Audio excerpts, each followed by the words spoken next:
Sí. Bueno, el día de hoy vamos a revisar algunos aspectos que considero importantes tomar en cuenta para este examen. Vamos a ver lo que es el lenguaje científico y sistemas de referencias. ¿Por qué es importante estudiar este tema en expresión oral y escrita? Principalmente porque nosotros, al estar formándonos académicamente, al ser estudiantes y posteriormente al ser ya profesionistas, necesitamos tener claro que un trabajo escrito que nosotros vayamos a desarrollar debe de tener ciertas características. ¿Para qué? Para que cumpla con un rigor académico.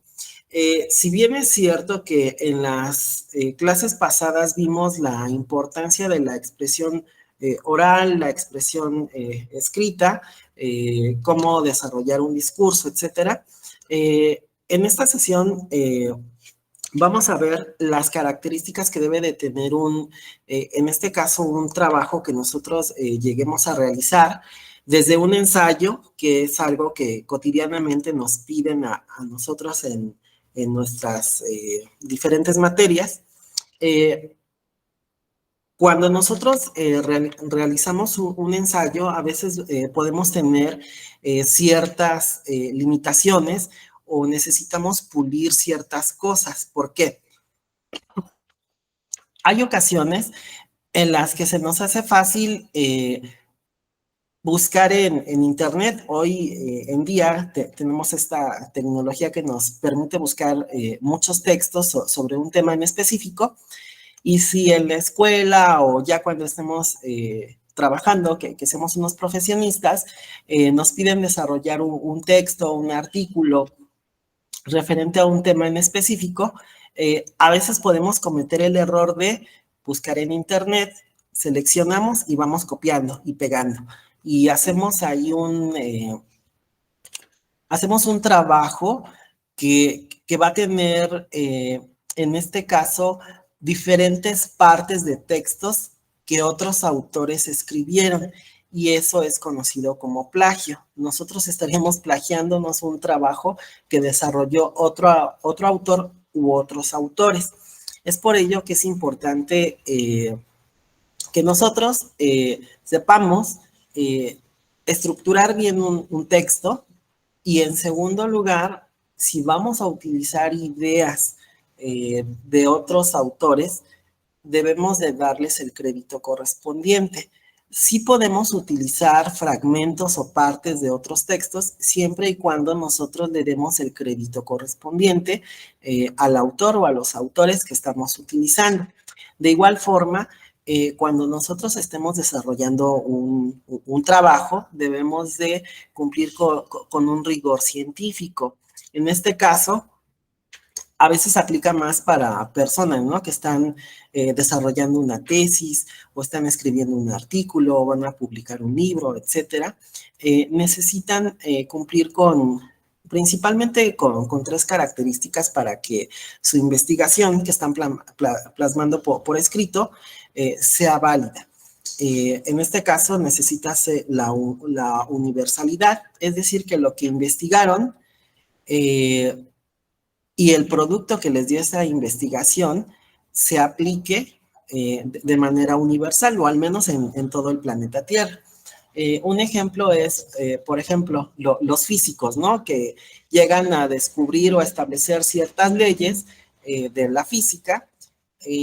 Ellos, cuando plasman sus investigaciones por escrito, deben de comprobar que los resultados que ellos obtuvieron se van a obtener en México, en China, en Rusia, en Dinamarca, etcétera. Eso le da el principio de la universalidad.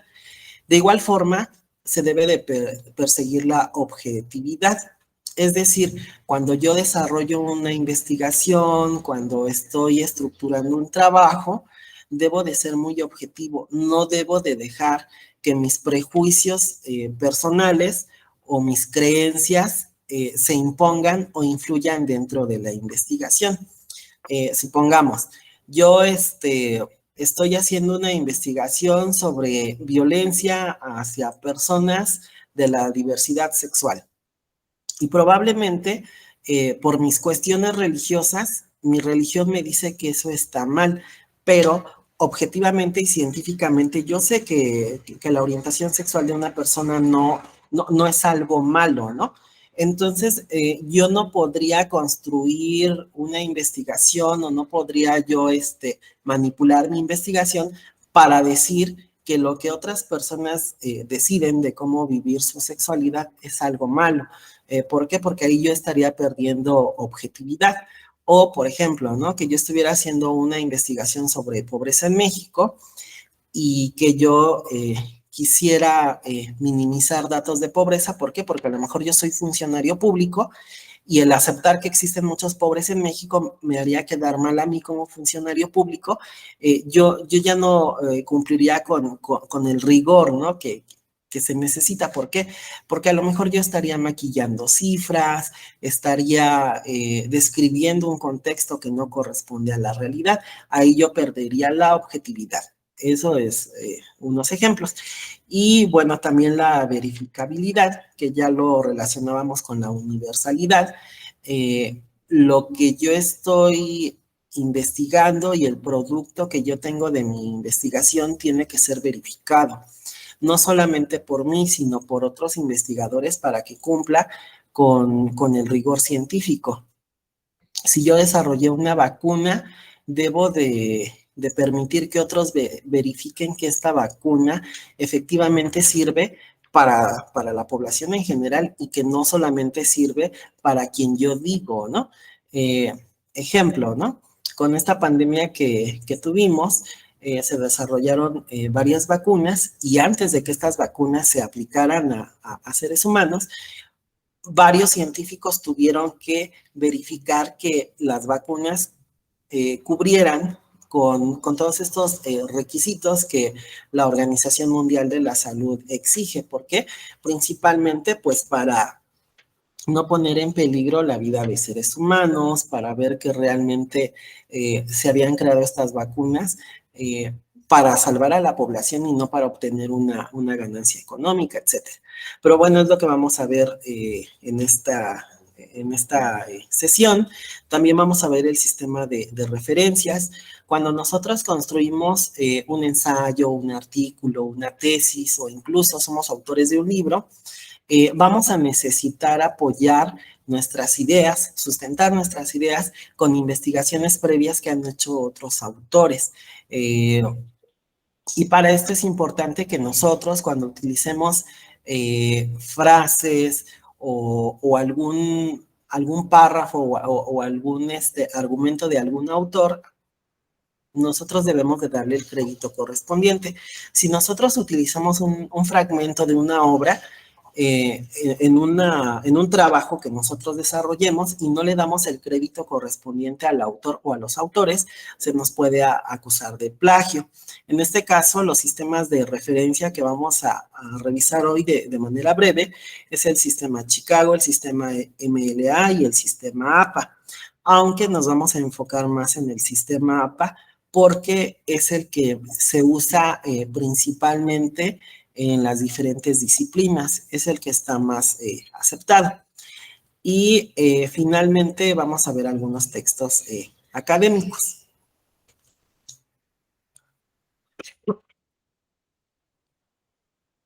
Vamos rápidamente a retomar, en este caso, el principio de universalidad que debe de requerir un texto de carácter científico. Nos referimos a universalidad cuando los hechos tratados en un documento pueden ser comprendidos en cualquier parte del mundo por cualquier miembro del grupo al que se dirige.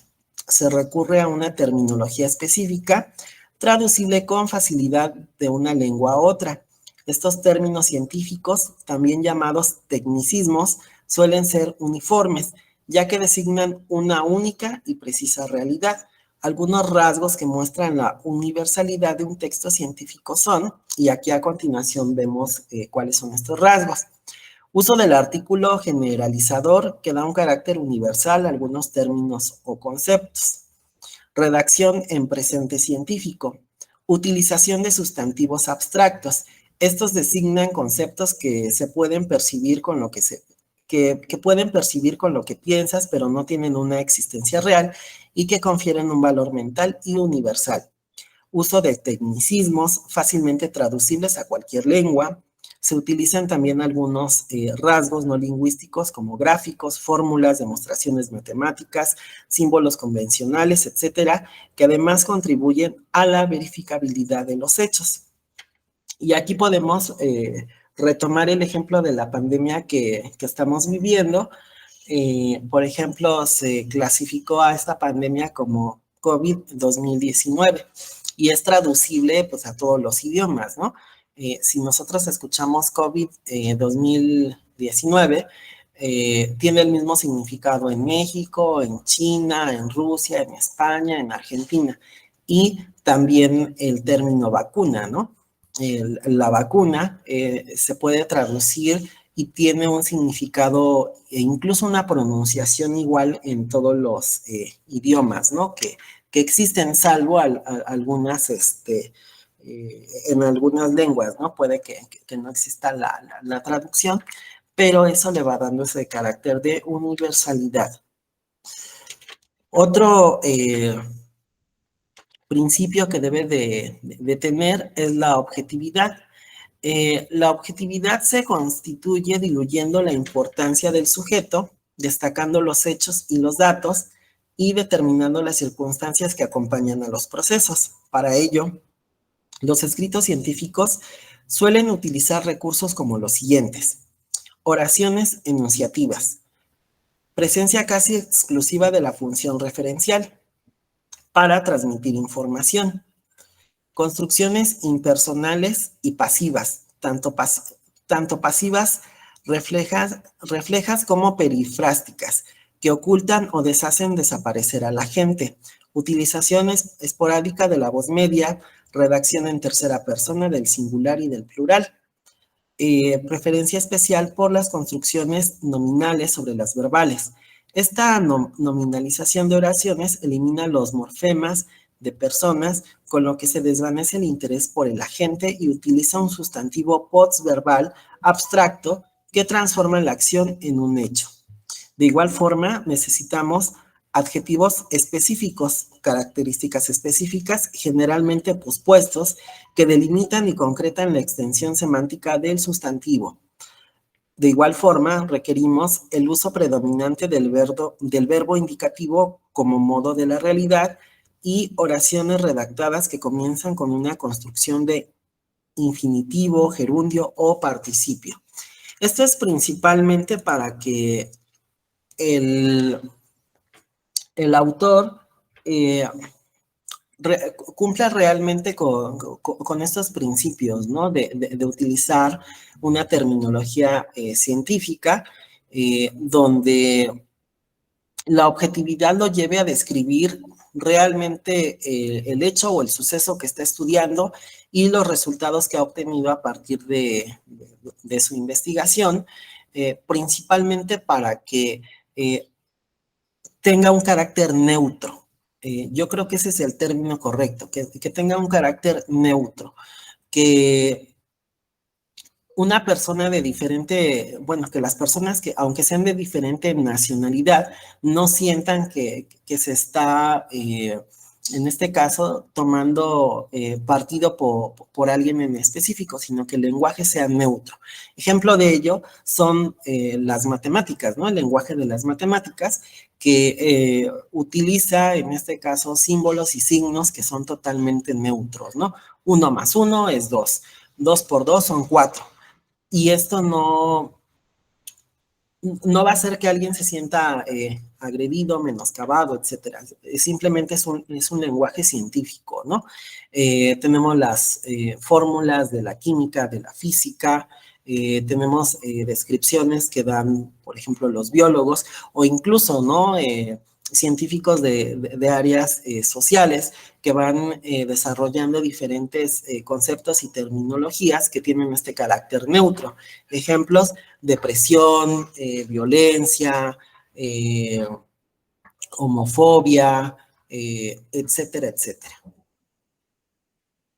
¿Hasta aquí alguna duda o pregunta? No, está bien, estoy correcto, sí, voy comprendiendo. Ok, bueno, otro rasgo que debe de tener una investigación con carácter científico es la verificabilidad. El conocimiento difundido se debe poder comprobar en todo momento y lugar la veracidad de los enunciados del texto. Esto puede comprobarse tanto mediante leyes científicas como mediante hipótesis. Es decir, cuando nosotros construimos un texto de carácter científico, podemos presentar nuestros resultados y la persona o las personas que revisen nuestro trabajo van a poder verificar que lo que nosotros presentamos, nuestro producto final, efectivamente acontece con la realidad. Supongamos, yo hago una investigación donde presento los resultados de la aplicación de una vacuna X. Las personas que vengan y verifiquen mi investigación van a seguir todo el procedimiento o toda la metodología que yo desarrollé. ¿Para qué? Para que ellos obtengan los mismos resultados. Es decir, no se vale que yo diga, yo hice esta investigación y la vacuna que yo desarrollé funciona. Y yo la inyecto y mi paciente ya se curó o desarrolló ciertas defensas. Pero cuando otras personas lo verifican y siguen el mismo procedimiento, pues resulta que con ellas no se curó, no desarrolló alguna protección extra con esta vacuna. Entonces ahí se vería que el trabajo que yo presenté no está bien desarrollado, que no tiene una sustentabilidad científica, entonces no sería válido y no podría ser avalado por otros científicos.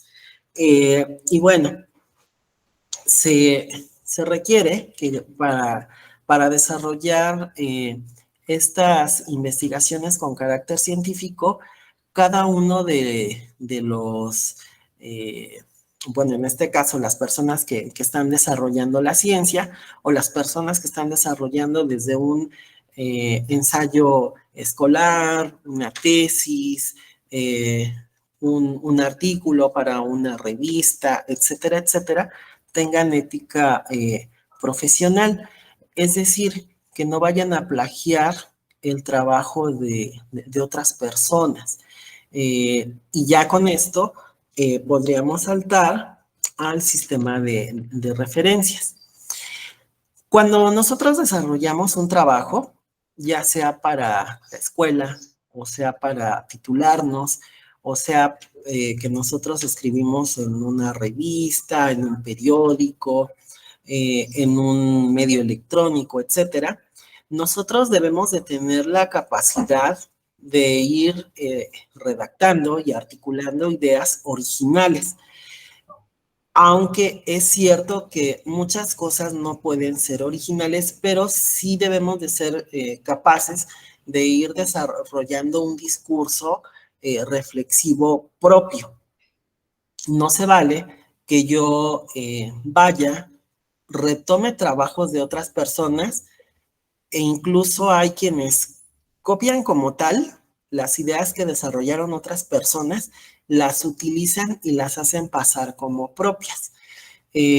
Hubo el caso, seguramente lo han de recordar, que un presidente fue evidenciado por algunos medios de comunicación porque su tesis para titularse como licenciado, descubrieron que era un plagio. que casi todo lo que venía en su tesis, más de un 70-80%, él lo había plagiado de otros autores y no les había dado el crédito correspondiente. Entonces, pues eso es grave, ¿no? Porque a final de cuentas es un robo, es un delito. Es por eso que, si bien es cierto que nosotros podemos utilizar ideas de otros autores, fragmentos que han desarrollado otros autores, siempre debemos de tener cuidado de darles el crédito correspondiente, porque a final de cuentas no son ideas propias, son ideas que a lo mejor van a sustentar o van a respaldar una afirmación que yo estoy realizando, pero es obligatorio y necesario darle el crédito correspondiente a ese autor. Entonces, vamos a entender el sistema de referencias de la siguiente forma. La palabra referir, desde su etimología, se compone del prefijo re, repetición, y del verbo fero, cargar o portar. Es llevar cosas con uno. Referir implica llamar la atención sobre otros textos o palabras, con el hecho de hacerles presentes con una indicación determinada. Una referencia es un llamado dentro del texto a otros textos. Es un indicador que transfiere, es decir, transporta de uno a otros. Las referencias son herramientas de trabajo que ofrece a quien lo consulta una serie de normas, códigos, protocolos, guías, sugeridas, ilustraciones y principios que se han establecido en el tiempo y que han sido el resultado de una atenta observación y de un profundo estudio de los temas que intervienen. Importancia del uso de sistemas de referencias para la publicación. Cuando nosotros desarrollamos un texto de carácter científico, es necesario que nosotros previamente realicemos una búsqueda previa de bibliografía. ¿Por qué? Para no repetir investigaciones. Supongamos, yo quiero investigar las características de los pobladores del barrio de Tepito. Yo tengo que buscar previamente bibliografía. ¿Por qué? Porque puede que una persona ya hizo la misma investigación, y si ya hizo una investigación, pues no vale la pena que yo la haga. ¿Por qué? Porque ya hay un trabajo previo. Mi trabajo sería incluso irrelevante, inútil. Pero lo que sí puedo hacer es que a lo mejor el autor lo hizo en los años 70. Entonces yo ya puedo hacer una investigación comparativa de la década actual en la que estoy viviendo. Ahí ya tendría validez mi estudio, mi investigación. Y para esto, yo previamente tengo que buscar bibliografía. Es probable que yo ya encuentre investigaciones. Las voy a retomar. ¿Para qué? Para respaldar o para hacer una comparativa de lo que yo estoy investigando y los resultados que yo tengo actualmente y los que otros autores tuvieron en su momento cuando hicieron esa investigación. Y como yo voy a utilizar como referencia datos de esos autores, es importante que cuando yo tome algún fragmento de su trabajo, yo le dé el crédito correspondiente a ese autor, es decir, que haga referencia a que, por ejemplo, yo, Santiago Juárez, hice una investigación sobre la forma de vida de los hombres del barrio de Tepito, pero utilizo como referencia a Juanito Pérez, que hizo la misma investigación, pero en el año 85, y también a Pedrito Pérez, que la hizo en el 2000, y así respectivamente. Pero bueno, retomemos. Las referencias sirven para demostrar tanto en contra de quien se está hablando como también con quien se coinciden los planteamientos, quien va por el mismo lado, con quien no quiere uno ser relacionado, no obstante una eventualidad similar de planteamiento. Señalan antecedentes de antiguos textos disciplinares que han servido de cita y referencia para ilustrar el estado del arte de una investigación. También sirven para señalar que otros dicen mejor lo que uno trata de expresar. Otras personas han dicho lo que uno pretende de forma más sugestiva, más desarrollada o más profunda o más sintética, etc. En un texto académico, referir es algo constitutivo del ser parte activa de una comunidad académica mediante lo que se escribe, sea para demostrar adquisición de conocimiento, para divulgarlo en cualquier sentido o como medio para presentar lo que se está redactando. Es por ello que es importante utilizar un sistema de referencias. Y a continuación vamos a ver algunos sistemas de referencias y sus ejemplos. Sería imposible porque para poder estudiar cada uno de estos sistemas de referencia, existen manuales e incluso, por ejemplo, van cambiando año con año. La idea en esta sesión es revisarlos a grosso modo porque sería difícil profundizar en cada uno de ellos, aunque vamos a tratar de hacerlo en el del sistema APA, que es el que más vamos a utilizar. En primer lugar tenemos el sistema Chicago. Este estilo comenzó siendo una simple hoja en la que los editores e impresores de la Universidad de Chicago en 1891 en este plasmaron algunas reglas del proceso editorial que fueron divulgadas en la comunidad universitaria. Esa hoja se convirtió en 1906 en el Manual de Estilo, compilación de las normas topográficas en vigor de la editorial de la Universidad de Chicago, actualmente usadas por autores, editores, correctores, entre otros del mundo anglosajón. Aquí es importante mencionar que, por ejemplo, en la Universidad de Chicago se desarrolla mucha investigación que tiene que ver con áreas de las ciencias sociales, principalmente sociología. Entonces, ellos van desarrollando este sistema de referencias y a veces es más utilizado por historiadores, por sociólogos, por antropólogos sociales, etcétera, etcétera. Los dos subestilos del sistema de referencias que presenta la edición en inglés, notas a pie de página o al final más bibliografía por un lado y autor y fecha por otro, se usan en el sistema académico para dos grupos diferenciados de disciplinas, lo que ya mencionaba, historia, arte, musicología, filosofía y otras áreas de las humanidades, y dos, en las ciencias sociales y ciencias naturales. El primer criterio para usar un sistema de referencia será proporcionar al lector información suficiente con respecto al material consultado en la creación de un documento. Hay dos sistemas a saber, es decir, cuando nosotros decidimos utilizar este sistema Chicago, podemos poner nuestra referencia bibliográfica en la nota de pie de página o al final, cuando termina todo el libro o el texto, hasta el final ponemos todos los libros que fueron consultados. Seguramente ustedes han revisado libros de historia o de sociología o de algún área de las ciencias sociales que viene este sistema de referencias. Ven ustedes una hoja y al final de la hoja viene en letras pequeñas el sistema de referencias o comentarios a algún punto en específico. Y hay otros que ponen su sistema de referencia al final de cada hoja, cuando así lo considera necesario el autor, y aparte pone toda su bibliografía al final del texto. Aquí vemos un ejemplo de cómo poner una nota al pie de página. Primero se pone el nombre, el apellido, el título del libro, el lugar de publicación, la editorial, año de publicación y el número de página. Digamos que esta nota al pie de página es más específica.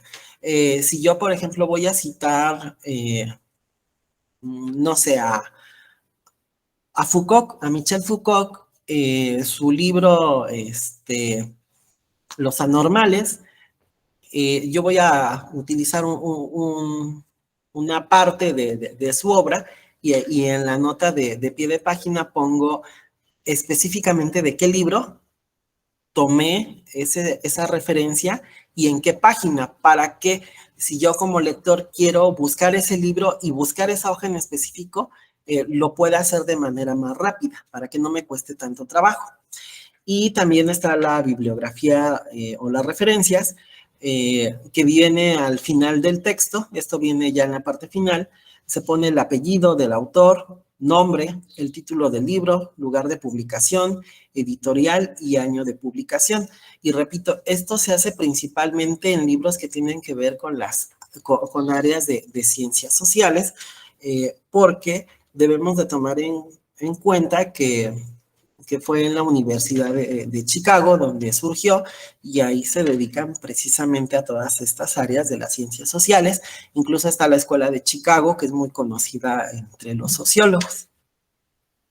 Otro sistema de referencia que tenemos es el sistema MLA, la Asociación de Lenguas Modernas, abreviado MLA por su sigla en inglés. Se fundó en 1883 con el objetivo de ofrecer a sus miembros la oportunidad de compartir investigaciones, experiencias y enseñanzas académicas.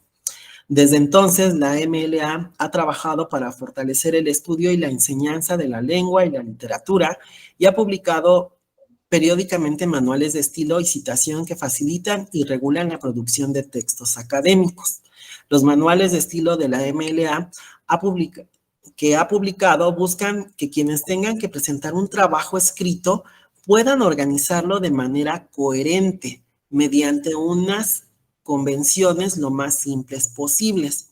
Asimismo, estos manuales ponen especial énfasis en conceptos fundamentales para la producción de textos escritos, como ortografía, gramática, métodos de investigación y, sobre todo, correcta citación de fuentes para evitar el plagio. Esto es fundamental, ¿no? Evitar el plagio. Es decir, que quien está redactando un texto o haciendo una nueva producción no vaya a robarle a otros autores, no vaya a plagiarlos.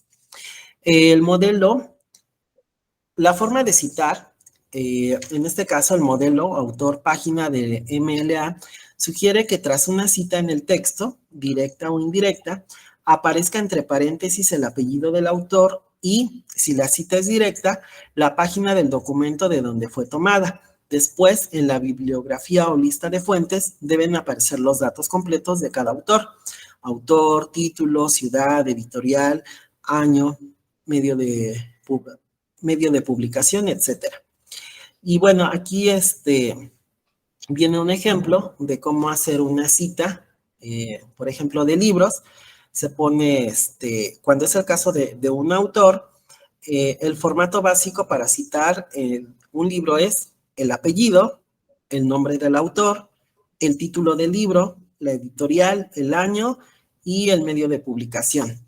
Cuando es de dos o más autores, lo que se necesita poner es el apellido y el nombre del primer autor, separados entre sí por una coma, y a continuación los nombres de los demás autores en un orden normal, tal y como aparecen en la publicación original.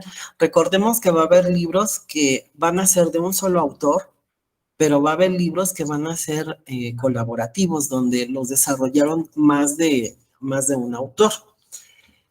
Y ahora vamos con el sistema de referencias que más utilizamos, incluso en el instituto. Es el que les pide la mayoría de sus maestros en las diferentes materias que ustedes están cursando. Me refiero al sistema APA. Este contiene una serie de instrucciones para presentar artículos enviados a las revistas vinculadas con la American Psychological Association, APA. El manual APA ha dado un conjunto de estándares al mundo académico que, de forma rigurosa, permite organizar el material consultado por estudiantes, profesores e investigadores. A diferencia de otros manuales destinados a los ámbitos de la investigación o académicos, las versiones en inglés y en español son actualizadas simultáneamente. El sistema de referencia APA, aquí es importante mencionar que lo utiliza, bueno, quienes lo empezaron a utilizar fueron los psicólogos, pero de ahí fue retomado, en este caso por otras disciplinas. ¿Por qué? Porque ha resultado ser más práctico para las diferentes áreas. E incluso ya en las universidades, el sistema de referencias que que más solicitan es el APA. Pero si su profesor o la persona que les está encargando un trabajo o que desarrollen ustedes un ensayo, etcétera, si no les especifica que debe de ser en formato APA, ustedes pueden utilizar cualquier otro formato. Puede ser el Chicago porque es válido, puede ser el MLA o es más cómodo a veces y más práctico el sistema APA. ¿Cómo se da la citación? Es fundamental que el autor de un documento, sea este artículo de revista, capítulo de libro, informe o libro, cite todas aquellas obras que influyeron en este trabajo de forma directa. Según APA, hay 3 maneras de presentarlas. En este caso vamos a ir revisando cada una de ellas. En primer lugar está el parafraseo. ¿Qué pasa? Supongamos que yo voy a hacer tengo que desarrollar un ensayo sobre estructura socioeconómica y política de México. Y para esto yo ya leí un libro y yo empiezo a desarrollar mi ensayo. Y entonces a mí se me hace fácil y digo, bueno, voy a poner lo mismo que puso este autor, pero con mis palabras. Y en este caso, si el docente ya revisó el libro en el que uno se basó, se inspiró para escribir el trabajo, puede decirnos, oye, momento, tú solamente cambiaste palabras, pero me estás diciendo lo mismo que este autor. Y con libro en mano puede decirnos que nosotros estamos cometiendo un plagio. Podemos decir, sí, pero son palabras distintas, sí, pero estás repitiendo la misma idea. Y cuando uno repite la misma idea de un autor, entonces estaría uno cometiendo este plagio. ¿Qué hago entonces? Utilizo la parafrasis. Voy a decir lo mismo que el autor o los autores que yo leí, pero con mis palabras, pero dándole el crédito correspondiente. Supongamos, voy a hacer un ensayo sobre feminismo y me pongo a leer a Marta Lamas. Yo voy a utilizar gran parte de sus ideas de Marta Lamas, pero con mis propias palabras. Aún así es importante que yo ponga en mi texto que estoy parafraseando o estoy utilizando ideas de Marta Lamas, o de Judith Butler, o de Guillermo Núñez Noriega, etc. También puede existir la citación por medio de la descripción de que la idea que influyó en la redacción de un párrafo o un fragmento del documento, o la cita directa. Bueno, aquí vemos algunos ejemplos de citado en formato APA. Una cita textual de menos de 40 palabras con énfasis en el autor. Supongamos, yo quiero retomar un fragmento que desarrolló un autor y yo digo, bueno, voy a tomar el fragmento. No deben de ser más de 40 palabras. ¿Por qué? Porque ya estaría yo extralimitándome en tomar parte del trabajo de este autor. Entonces lo que yo voy a hacer es lo siguiente. En este caso, voy a tomar el fragmento del autor, el texto, y por ejemplo aquí aparece Calú, que es el apellido del autor.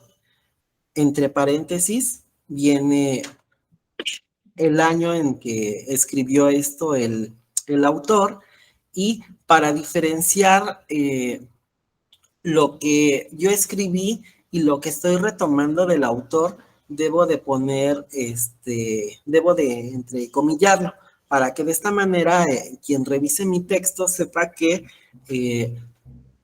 estoy haciendo referencia a CACU 2009, y al final voy a poner la página y el número de página de donde retomé el fragmento de este autor. Al final de mi texto ya voy a poner toda la referencia completa, el nombre el nombre completo del autor, el libro, el año, la editorial, en qué país se publicó, etcétera. Pero es importante en este caso que las citas sean con menos de 40 palabras. Aquí está otro ejemplo de frase textual entre comillas. Igual, aparece entrecomillado la idea de este autor y al final viene el apellido, el año y la página y un punto. Aquí ya termina y posteriormente ya continúo yo retomando o desarrollando la idea que yo considero correcta. Aquí viene otra cita basada en el texto. Por ejemplo, dice, en este momento, si algo sucede a un electrón, se transmite inmediatamente al otro porque sus funciones de onda están conectadas por un hilo invisible. Y luego yo aquí, lo que yo estoy diciendo, lo quiero apoyar con una cita. En este caso, igual de Kaku, ya cierro más los márgenes, retomo el fragmento que yo considero necesario para respaldar lo que yo estoy diciendo, para lo que puse en el párrafo o en las líneas anteriores. Y al final viene entre paréntesis el apellido del autor, el año y la página. Y al final del texto ya pongo el nombre de la obra completa. Y bueno, a continuación tenemos el parafraseo. ¿A qué nos referimos cuando hablamos de parafraseo? Es expresar lo que ha dicho un autor, pero en tus propias palabras, sin modificar la intención. Autor, ejemplo, el autor dice, Susana dijo que está cansada de trabajar diariamente. Así lo dijo el autor. Ahora yo voy a parafrasear al autor. Voy a decir lo mismo que él dijo, pero con mis palabras, sin cambiar, en este caso, el significado o la idea que él quiso expresar. Susana mencionó que está exhausta de ir a trabajar todos los días. En este caso yo ya hice el parafraseo. Lo que dijo el autor y lo que yo he parafraseado es exactamente lo mismo, pero es importante en este caso dar la cita correspondiente. Yo puedo pensar que estoy parafraseando si no respeto la idea fundamental del autor. Ejemplo, Susana dijo que ya no irá a trabajar, que está harta. Si vemos, es diferente a lo que dijo el autor. Susana dijo que estaba cansada de trabajar diariamente. Es por eso que, por ejemplo, cuando personas que dan noticieros o cuando escriben una nota de revista o de periódico, es importante transcribir tal cual la idea del autor o de quien expresó alguna opinión. ¿Por qué? Porque nos pueden incluso demandar, ¿no? ¿Por qué? Porque estamos desvirtuando lo que yo quise decir. Es por eso que si vemos un noticiero o leemos una revista o un libro, etcétera, vamos a ver que siempre se respetan las ideas o lo que dijo el autor, ¿no? Porque si la persona que expresó esa idea tiene una forma de comprobar que yo estoy desvirtuando lo que dijo, me puede demandar y me puede acusar, ¿no? De que yo estoy falseando lo que realmente ella quiso decir. Y bueno, aquí tenemos otro ejemplo de parafraseo. Texto original. El número de turistas extranjeros y nacionales en los Países Bajos aumentó por encima de 42 millones en 2017, un incremento del 9% y la mayor tasa de crecimiento desde 2006, según informó el miércoles la Oficina Nacional de Estadísticas, CBS. Y ya aquí ya viene en paréntesis la referencia y el año en la que se hizo esta declaración. Y abajo viene la versión parafraseada. Según la Oficina Nacional de Estadística, los Países Bajos experimentaron un crecimiento dramático en el número de turistas en 2017. Más de 42 millones de turistas viajaron hacia o dentro de los Países Bajos este año, lo que representa un aumento del 9%, el más pronunciado en 12 años. Si nos fijamos, en este parafraseo estamos diciendo exactamente lo que dice el texto original, pero lo estamos parafraseando y estamos dando el crédito correspondiente. Es lo que también podemos hacer nosotros cuando estamos escribiendo un texto y estamos utilizando informes o estadísticas o resultados que tienen algunas dependencias de gobierno, ¿no? Como INEGI, como Coneval, como CONAPO, etcétera. Ellos presentan su informe y para hacerlo más digerible para otras personas, nosotros lo podemos parafrasear. Aquí lo importante es que no desvirtuemos lo que estas dependencias quisieron decir. Mencionaba que es muy, muy difícil que en una sola sesión veamos los tres sistemas de referencia, principalmente porque en el caso del sistema de referencia APA es un manual y este manual se publica año con año. Es importante, incluso, ¿no? En algunas universidades o en algunos lugares nos dicen, utiliza el sistema de referencia APA 2022, o algunos prefieren que sea el 2020 o el 2019. También eso es importante, pero son manuales. Igual en el sistema de referencia Chicago. Vale la pena, en mi opinión personal, está revisando más el sistema de referencia APA, sus actualizaciones. Hay incluso manuales ya más simplificadas que dan algunas universidades o incluso cuando somos nuevos y nos cuesta un poco de trabajo hacer este sistema de referencias, hay páginas electrónicas, por ejemplo, el Tecnológico de Monterrey tiene una página donde nosotros rellenamos los datos y en automático nos arroja cómo hacerla, o más bien nos da ya la referencia para que no nos cueste tanto trabajo. Pero sí es importante estar revisando los manuales, principalmente dependiendo del área o la disciplina en la que nosotros nos estemos desarrollando. Si estamos en áreas de ciencias sociales, pues lo ideal es estar revisando los manuales del sistema de referencias Chicago y en nuestro caso, tengo entendido que en la universidad se utiliza más el APA, al menos en las universidades públicas en México, piden más el sistema de referencias APA, pero sí es importante leerlo porque es un manual, ¿no? Y este manual, pues sí lleva un poco de tiempo el revisarlo, el estudiarlo, y como decía, cada año se van haciendo actualizaciones. No sé si hasta aquí tengas alguna duda, pregunta o comentario. No, todo está muy claro y muy conciso. Pues para mí personalmente me cuesta mucho trabajo usar estos sistemas de referencia.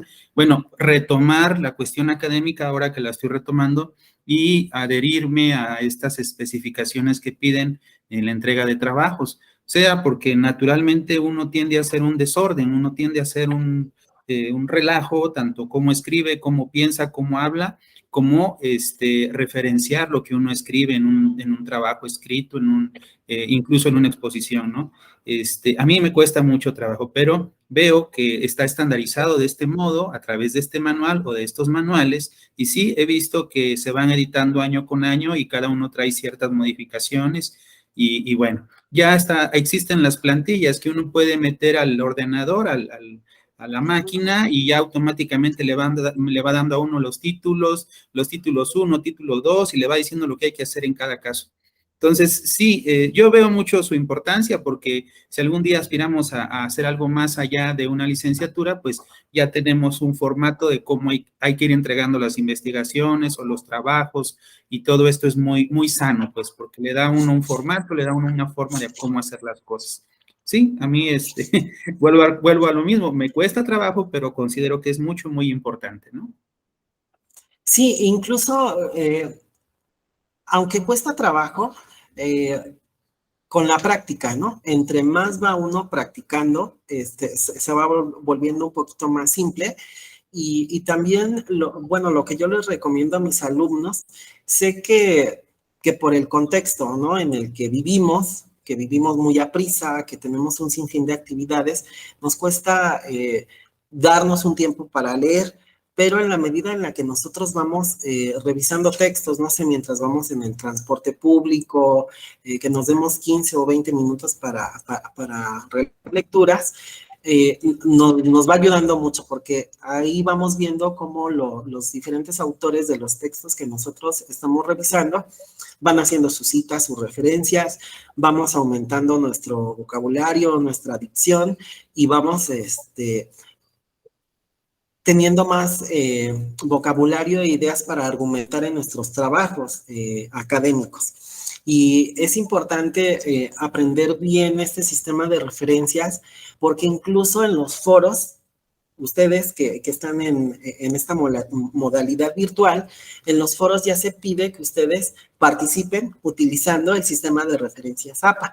Y no es con la finalidad de fastidiarlos, sino con la finalidad de que ustedes ejerciten esta forma de referenciar sus ideas, textos, etcétera. Sí, Bueno, sí es no me cierto. restaría más agradecerte por conectarte a esta sesión. No, Eh, Me parece que se les hizo llegar los manuales para que ustedes puedan estudiar y presentar su examen extraordinario. Te invitaría a que lo revises con calma, con detenimiento, y pues te deseo mucha suerte, ¿no? Que estudies mucho y que pases esta materia, y espero que podamos coincidir en alguna materia más en un futuro. ok, muchas gracias, gracias de verdad porque se tomó también el tiempo y la paciencia y sí espero poder aprobar, estoy casi seguro que sí apruebo, pero hasta que no veamos la calificación final. Ujú.